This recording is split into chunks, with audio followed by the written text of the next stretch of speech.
Hey guys, Aaron Schober and Josh Lucas from Sword, Carolina. We are starting a new video series today on the basis of all fencing. Basis of all fencing with the longsword or with any of the other weapons, and that is Ringen. So, we don't need those today. Now Ringen is the basis of all of the fighting that we see. What's really cool about HEMA in general and the Kunst des Fechtens in particular is that it's one martial art. You don't learn the art of the longsword and then the art of the messer and the art of the dagger and the art of Ringen. It is one martial art, all based on the Ringen. Like all the particulars are different, but the strategies, the technique, the concepts behind it are all identical. We just changed the range and some of the specifics. So we're going to get started on this video with just some of the concepts of the German wrestling. So back in the early days of Sword Carolina, when we were known by a much longer, more complicated name, one of the first things we did was Ringen. In fact, I think the first day Josh actually joined and came over to my house and to practice, we did Ringen. Because this is the foundation. This is what undergirds all of the longsword fencing.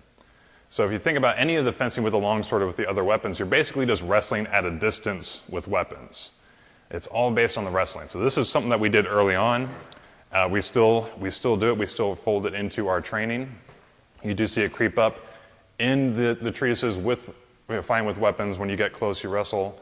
But wrestling by itself is a very important concept.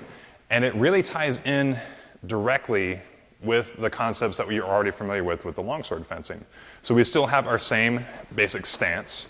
So when we're fighting, we have our basic stance that we fight from.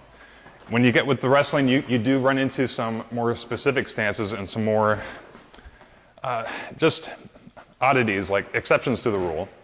But we still have our basic stance here. I'm staying very balanced. My torso is vertical. My knees are bent. My center of gravity is lowered. My feet are spread out a little bit, turned to the side so that I can spread my strength out over a wider area, stay very balanced, and then very mobile. You also see more of a deeper stance, like if I want to get my center of gravity really low for defense or for whatever. So, but our basic stance is the same. Also the footwork. And we're going to come in, we're going to see a lot of passing steps. We might see our adjustment steps or simple steps. You're going to see pivoting steps, which are vertically identical to the triangle steps. So even the footwork is almost identical to the stuff that we've done in our longsword techniques. We still have, our opponent is divided into 4 openings. If I have a weapon, I'm going to aim for his upper left, upper right opening, lower left, lower right. We still have the same thing, but now in the Ringen, now the 4 openings are the arms and the legs. Like these are my openings. These are where I'm going to attack. This is where I'm going to attack one to create an opening on another one. So we're going to go through that. We still have the concept of a 4 knock and indes.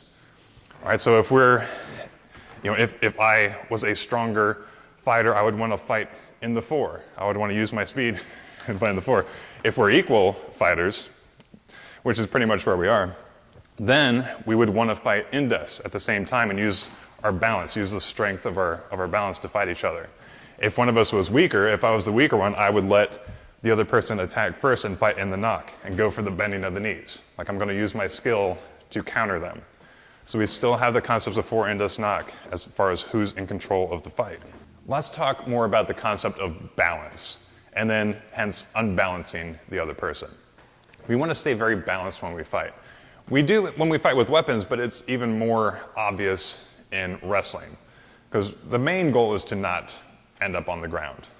Particularly if Josh had a knife or a dagger or something. I don't want to do the whole Brazilian Jiu-Jitsu thing and fight from the ground if he probably has a weapon on him somewhere. So the whole idea, I want to stay balanced. I want to stay upright. So we're going to have like a nice balanced stance here. You're going to lower your weight a little bit. I don't want to lower it too far and then not be able to move. I also don't want to stand too vertical and have my center of gravity too high. So I'm balanced like in my weight. I also want to keep my weight on both of my feet. I don't want to like lean forward to attack Josh and have all my weight forward here where he can just pull me over really easily. And I also want to be balanced in different directions. So as you notice, like we don't we don't have our feet lined up directly toward our opponent. We're actually offset a little bit, okay? This is important because I want to spread my balance a little bit. So let's say I'm fighting Josh, and then he is standing directly toward me, all right? So he's standing directly toward me. He's going to be very strong in lateral movements. I'm not going to be able to push him over here, but I am going to be able to just push him offline here. So this is the idea where you have 2 legs, but you really need like a 3rd leg to balance yourself out properly. So wherever his 2 legs are, his point of least balance is going to be where the 3rd leg of the triangle would be. So in this case, if he's standing like this, it would be either directly in front of him or directly behind him. That's where he's going to be weakest. And as you see, he easily goes off balance. If he's lined up with both of his feet straight in line here, he's going to be very strong right in front. And I will not be able to do anything here. However, I can just move him off to the side, and he's going to be very weak there.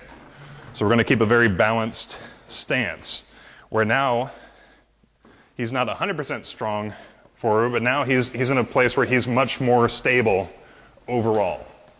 It's almost like you're splitting it in half. You're splitting it in half, yeah. You're hedging your bets because you don't know where I'm going to attack you from. Any place that's completely exposed, I'm going to go for like a hungry dog and devour it, right? And so right now he's not giving me any of those, so I'm actually going to have to create an opening. So this is just like fencing. If Josh is standing there on guard, I can't just attack him. He's going to defend it. But in that defense, he's going to open up something else. And so we use the same strategy. I can't just fight him if he's balanced. So Josh is very balanced. It's like, okay, I'm going to go wrestle him now. And it doesn't work because he's already balanced. And so I can't just get in there and fight him. He's ready for it. He's ready for his defense. So I actually have to unbalance him first. He's very stable here. I have to make him unstable first. And one of the ways we do it is what we show from Ott is just wrestling at the arms and twisting their arms. So we're going to do a more in-depth video about how to actually set up the grips and what to do from the arms going on into the next week. But for right now, one of the things I can do to try to unbalance him is I can just try to twist him like this. I can use his arms, I can grab his arms and push-pull, try to unbalance him. See, I can try to twist his spine, which is going to mess up his structure a little bit. I can also use this to try to pull him forward, push him backward, side to side, diagonally. I want to get him leaning. So if you notice at this point here, this would be a better time to come in and try to throw Josh because he's already lost his structure. He's already unbalanced. We are looking forward to this video series on Ott Jud's wrestling. We don't consider ourselves wrestling experts, but it has been a major part of our training for several years now. And so we really enjoy it, and we think the more you understand about the Ringen and the better you are just at the concepts of Ringen, the better fencer you'll be overall. And so all you longsword guys out there, all you rapier guys, do more Ringen, it will improve your game elsewhere.